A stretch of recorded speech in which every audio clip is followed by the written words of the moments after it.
এটা শুভবুদ্ধি সমপন্ন যে রাজ্য সরকার রয়েছে ওনাদেরকে বা ওই কমিটিতে যারা যারা রয়েছেন এই সিলেকশনের জন্য তাদেরকে আমরা অভিনন্দন জানাচ্ছি। এই অভিনন্দনের পিছনে আমরা খুব খুশি এই জন্যই যে একটা উপযুক্ত ব্যক্তিকে এই পোস্টটা দিয়ে শুধু ওনাকে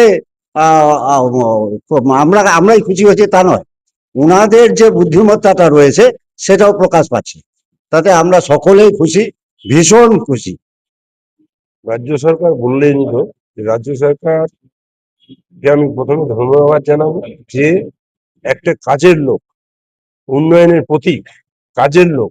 আপনারা দেখতে পাচ্ছেন যে জেলা তুলে ধরেছে বিধানসভাতে, উনি দলনচাপ ব্রিজের আবেদন করেছেন, দলনচাপ ব্রিজটা করা হোক। এভাবে এখন যেটা পেলাম, পিএসসি চেয়ারম্যান হলেন।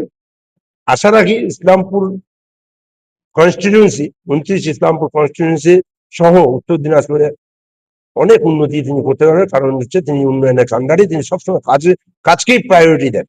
আমি ধন্যবাদ জানাবো রাজ্য সরকারকে, তার সাথে অভিনন্দন জানাবো আমাদের মাননীয় চেয়ারম্যান এবং এমএলএ কানাইলাল আগরওয়ালাকে, যে এই পদটা পেয়েছে। আমরা খুব কৃতজ্ঞ রাজ্য সরকারের কাছে।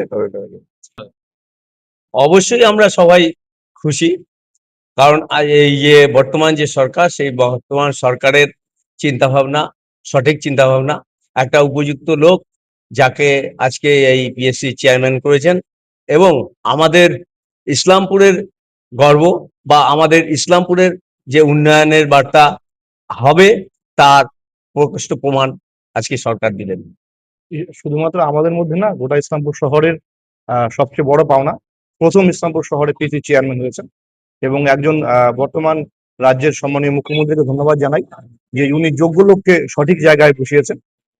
আমরা খুশি, এবং ইসলামপুর শহরের সার্বিক উন্নয়নে কানাইলাল আগরওয়াল যেভাবে আছেন, এবং আরো বেশি ভাবে আমরা ইসলামপুর শহর তার উপকার পাবো, এর জন্য আমরা রাজ্য সরকারকে অনেক অনেক ধন্যবাদ জানাই।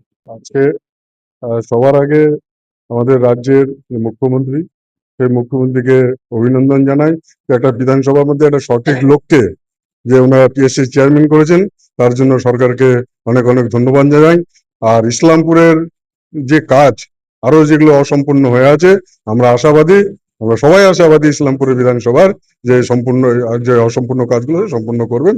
এটা নিয়ে আমরা আগামী দিনে আরো আগে লড়াই